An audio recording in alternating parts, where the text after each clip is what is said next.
What's up, guys? Vince Ruddy here, and welcome to my top retro games of 2025. Not the craziest list I'm gonna make. I did say I was gonna make a part two from my top games of, top PC games. Since this is basically a part two of that.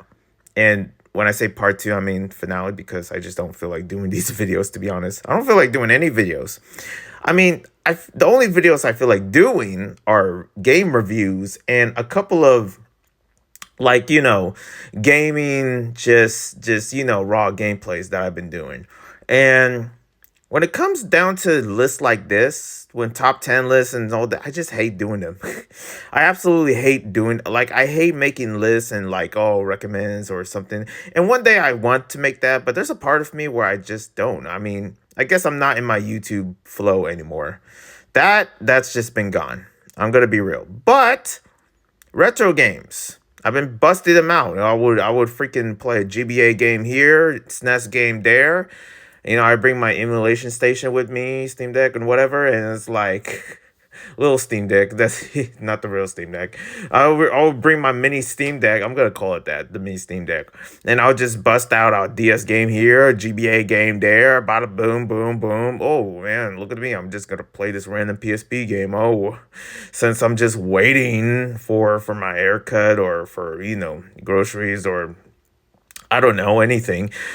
Yeah, so pretty much that's how I look at it when it comes to this is like, what games have really made somewhat of an impact?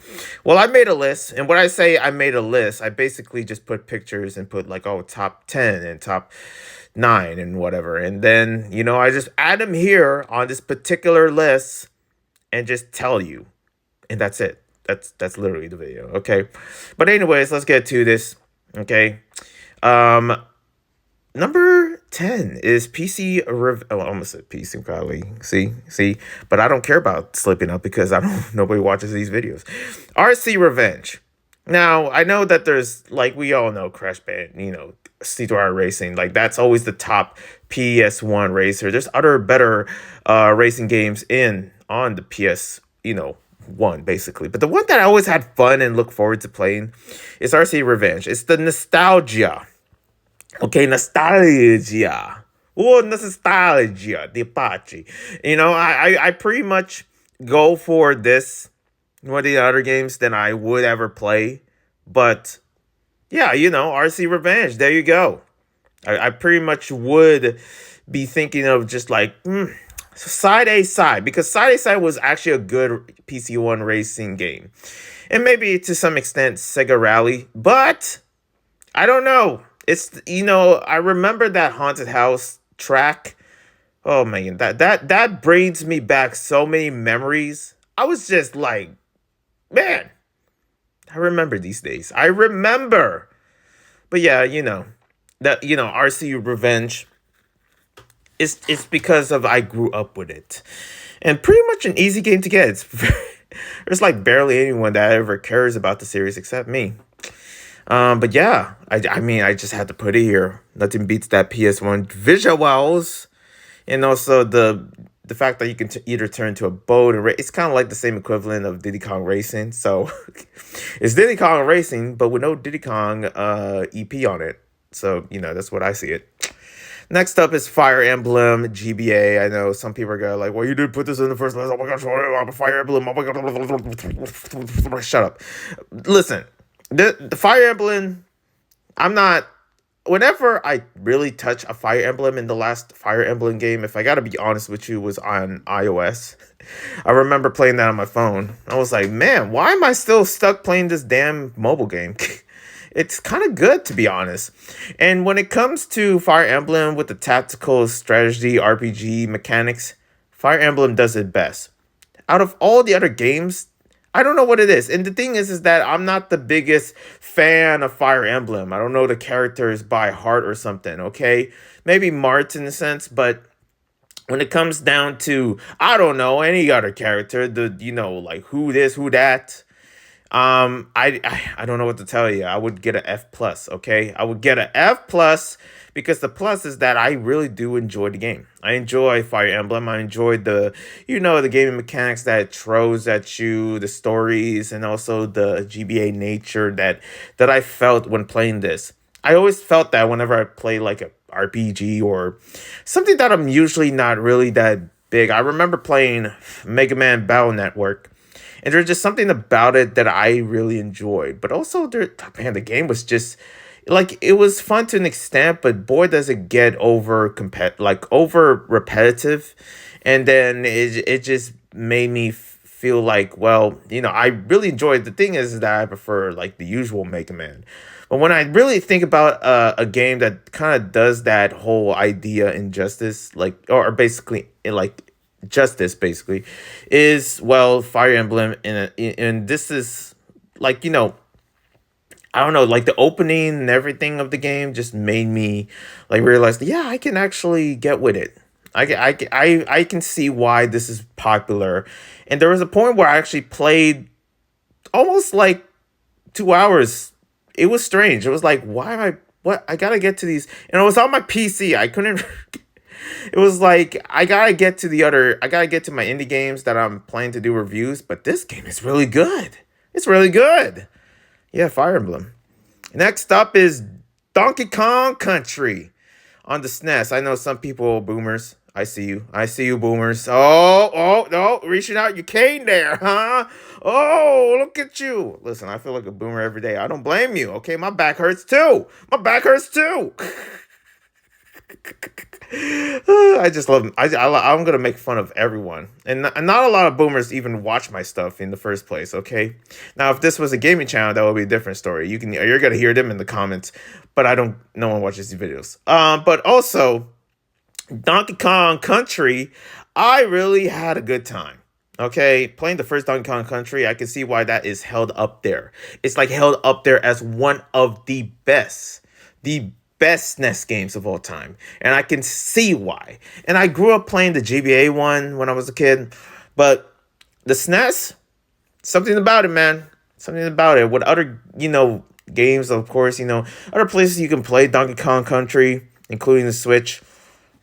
Like there's something about the SNES version and the SNES visuals, you know? It's like it's up there for quality. And when you look at the prices for how much these SNES games cost, trust me, there's a reason.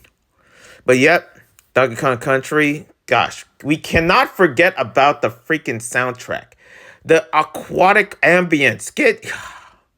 When it comes down to nostalgia, literally like that aquatic ambience or the aquatic that's one of the saddest SNES or basically one of the saddest soundtracks of all time in gaming history. Um, that is the national anthem for nostalgia.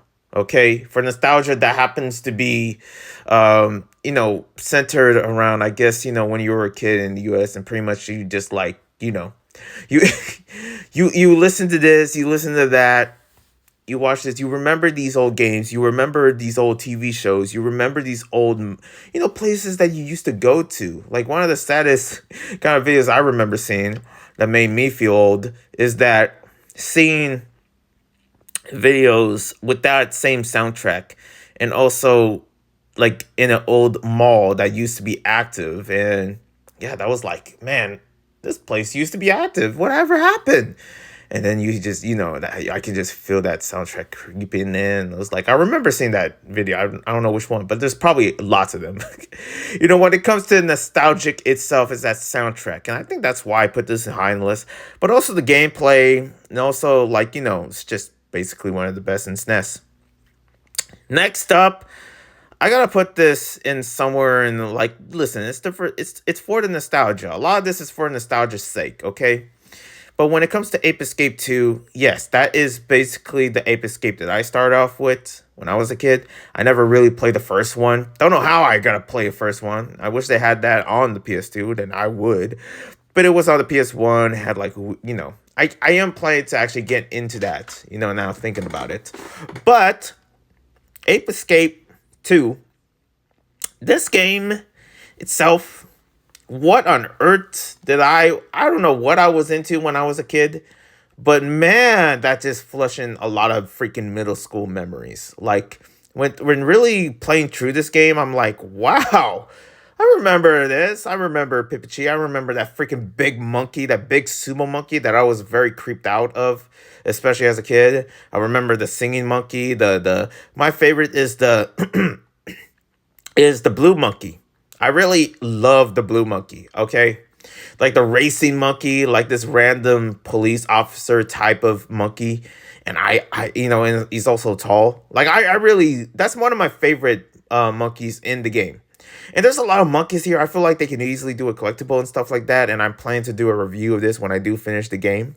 And it is like, a visual of, what games were supposed or meant to be when it comes down to that era within the PS2 days. And in a much more shining light. There's something bright about the game and very whimsical and just like cartoony in a sense. A lot of nostalgia of like what I remember. Like I was here. I was literally here. Almost about to go to school in middle school, waiting for the bus or something like that. And I remember this area and this castle and this like floating island or something. Oh man, it's all mystical. I just like, yep, this is taking me back. It's not the best when it comes down to switching weapons and stuff. I wish it had like the Ratchet and Clank mechanic. But then again, I wish every game had a Ratchet and Clank mechanic. That already spoiled the list. Anyways, let's go. Number 6 is Turok. I can understand. Now hear me out. I'm gonna be honest here. Um, this is gonna offend some people. I don't understand '07. I'm sorry. I don't understand. Listen, the James Bond N64 list. It's really good. Don't get me wrong, but I think I got sick of really playing these types of games, especially with the boomer shooters types. I call it a boomer shooter, okay, even though it's just a shooter. And with these FPS types, I already got my feel for like Medal of Honor on the PS1. And I'm still trying to finish that game. That game is freaking long. It's so annoying. Okay, I never played a game this outrageously annoying. Just to how long it is, like how many missions are we just gotta go through with freaking Medal of Honor. But when it comes to James Bond, like, it's not bad. It's just that there's a couple places I have to search here and there. I know there's a flow, there's a soundtrack that's nostalgic and stuff like that, but I got my feel from the PS1 already. Like, especially with Siphon Filter. That was the first kind of like retro spy game that I ever touched. And when it comes down to stuff like this, I mean, touching like, emulation wise, but when it comes to like James Bond or, those seven, like it's not bad. It's like, it's okay. But when it comes down to Turok, I can understand why. This game is arcadey. Like, there's something about it where it's like, this is meant to be here. And the fact that I'm playing it here is crazy. Like, I can understand why people really want Turok like this again, like back again. And it's the like just simple as like going here. The map, system is pretty nice. I find that convenient, like where to go and stuff. Even though I think there's a level that I'm kind of lost at the moment. But before that, I was having such a good time just using the weapons and killing enemies, killing dinosaurs, and you just really feel like in the jungle. The ambience through it. And also that N64, just like, comfort. I really enjoy most of the games. I think out of any other N64 games, at least for 2025, because I didn't really play a lot, to be honest, is, well, Turok. I can see why. I can see why this is held up there, to be honest. And when it comes down to a shooter that, you just jump into and something like that, I kind of go for Turok, to be honest. Next up, let's get into the Dreamcast, because there's actually another Dreamcast game here after this. I need water, damn it. Yep, I need water. But I don't need it with... I'm kidding. Soul Fighter on the Dreamcast. Oh, it was a treat. I remember, like, when really playing the game, I was like, wait a minute. They don't make these anymore, do they? I was like, I'll find mechanic. Like, listen, it's simply, you're going at enemy after enemy and you're just dancing. It's a freaking ballet when it comes to fighting these enemies. I was like, what the heck is happening? Like everything just flows. The combos here and there flows, and it doesn't have the best visuals. It's simply just like an arcadey, like freaking ballet fighter. Okay, now I call it ballet because there's something about with the fighting mechanics that flows here, flows there. You go through each area and you just take down these enemies, and they're just the way they slide and the way they maneuver to actually get to the next enemy is just so funny. I like what is happening? I was like, I never really knew I play a game like this where it's like, okay, well, Sega was up to something here. It's so crazy. It's like, whoa, okay. It's kind of like a fever trip when it comes down to the fight mechanics.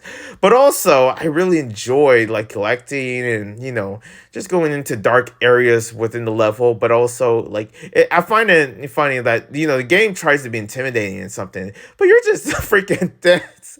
You're going through each area. I was like, this is too good. This is too good. I can't help myself. Okay, I really enjoy Soul Fighter. Such a good, and it also just still has that arcade feel, that Dreamcast arcade feel. And man, I kind of wish there's like they made more games like this. Like there's like flow here, flow there. And I know there's like beat 'em ups.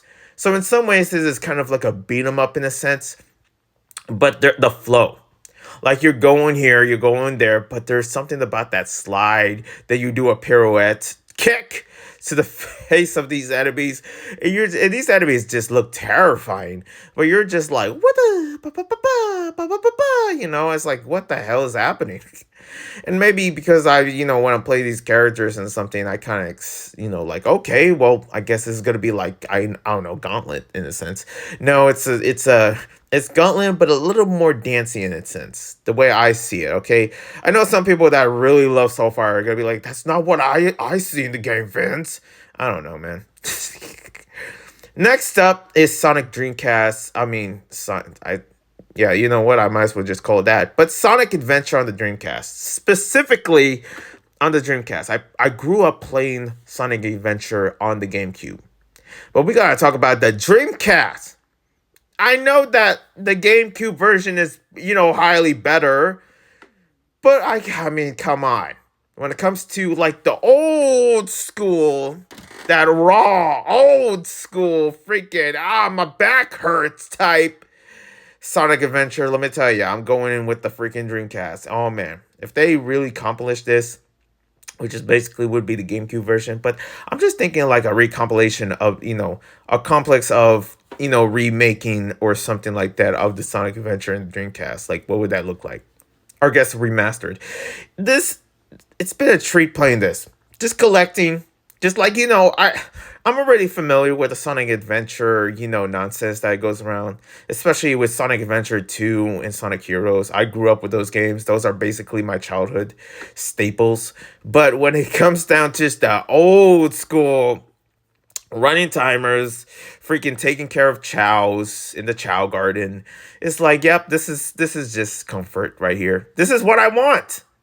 But yeah, Sonic Adventure, specifically on the Dreamcast. I don't know why, but there's something just this nostalgic of that point where you're just like playing something. I'm playing something that I remember seeing, like just like levels of like people playing, like especially those kiosks in like I don't know, Best Buys or Fry Electronics. If you know, you know. Okay, my real ones. Okay, localize. We localizing here. Fry's Electronics. They have like this freaking jungle, like I don't know what it is. It's like a jungle almost, like freaking Chuck E. Cheese.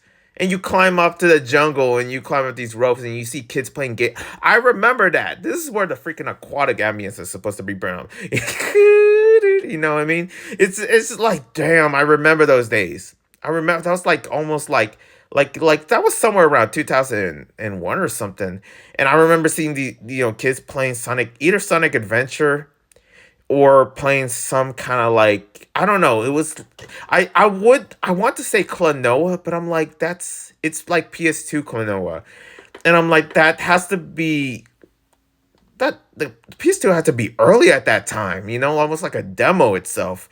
But that was like, man, I remember seeing like like kids my age at that time when it comes down to being like, I don't know, like almost like an infant in a sense, and for some reason I'm just climbing the ropes and getting my head bashed, I would just see kids just like playing Sonic Adventure in like a Dreamcast, and I look at the Dreamcast, and it almost feels like this freaking magic untouchable box, and yet here I am playing it.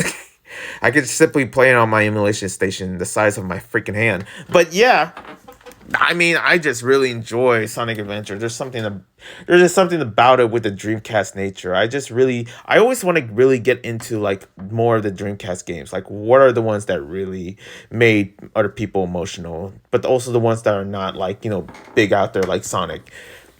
Next up is Fallout New Vegas. Stefan brought me up into this game. I told him, yep, let's go play it. Okay, on my PS3, let's do it. And I gotta say, there is so much goodness to this game. There's so much lore. And if a couple minutes later you're gonna hear a freaking alarm, okay? Just ignore that, by the way. But man, do I love Fallout New Vegas. I really enjoy the crappets of the game. I have my gameplay over there, and you just see me just like discovering a new world, but also discovering a new series of what this channel is going to be, which is raw gameplay. So that's going to be a staple in this channel, and it's going to be a lot of fun. But I really enjoyed Fallout New Vegas. Okay, with any PS3 game, of course, but I can see what the hype is about. I can see this is kind of like the bare bones and the foundation of before I actually jump into freaking like outer worlds, and also when I jump into like other games that are obsidian like Skyrim, but Fallout New Vegas, yeah, it's rough and tough. It's something of a within a Fallout nature. So I don't know, other people when they talk about this game they can do you justice, but for me I love it. I'm just gonna say that. Super Mario Sunshine. Now that's a game that I really grew up playing as a kid, that I really am scared that Nintendo's gonna find this and be like, oh, don't you dare show gameplay. Don't you worry, I'm not. Because I know how you are, okay? I know how you are in protective of this particular one. That's for damn sure. Sheesh. But completing the game was a lot of fun. It was a lot of fun. I love completing like Mario games like this. I know it's kind of like an upgradance to the N64 Mario, and now we're getting this. And I remember as a kid, I was like astounded, like get like going to Delfino Island, going to here and there, trying out this water technology, whatever it is, and thinking it might be real, and it somewhat is. When you look at like online somewhere, especially with that what was it, the Dubai like jetpack, but it's like closest equivalent to it. But I really love Super Mario Sunshine. It's a childhood, favorite, but also it's so fun to play it around, especially now when you're into, being like a completionist in a sense. So that's what I got from it. And it's like just simple, just jump into it for sure. Next up is the one and only. It's not a surprise. You know I'm gonna put a freaking Ratchet and Clank game in here. What do you think this is? It runs in the family. Ratchet and Clank has always run in the family. Let me tell you. I love Ratchet and Clank. Don't get me started on Deadlock. Oh my goodness. Like just trying to listen. And it's not the perfect game. It's not the best out there compared to the last one. So like going commando. And don't get me started on the first one. But man, for the fourth and last game, yeah, I like it. I like the nonsense that it gives. I love the arenas. Just seeing the characters again, especially just like, in this day and age. I'm like, yeah, I miss you guys. I miss you guys. Like, Ratchet and Clank has always been a classic to me. Okay, and I know I have to put it up there as the best. And the same thing with the other list. I did put Ratchet and Clank. Well, I'm going to put it again. Okay? I'm going to put it again. And if I play more of the PS3 games, I'm putting it again. I can't wait. This is literally the starter of like my excitement to jump in to the Ratchet and Clank universe in the PS3. Oh, it's going to be so good. That's why I find this amazing. I've been literally looking forward to playing Ratchet and Clank again for like I remember last time I played it 2005 or 6 or something, and literally this is freaking 20 years later that I can now finally really finish all these and be like, yep, those were the days. These are classics. You can't beat them. You just can't beat them. They don't make them anymore, damn it. One love and a peace. God bless. That is, ladies and gentlemen, that is my top 10 games within the Retroverse. I really enjoy this. Here's to more retro goodness, and let me tell you, I'm gonna try my best to play some of them and finish them and do them and get them when I got them. One love and a peace and God bless.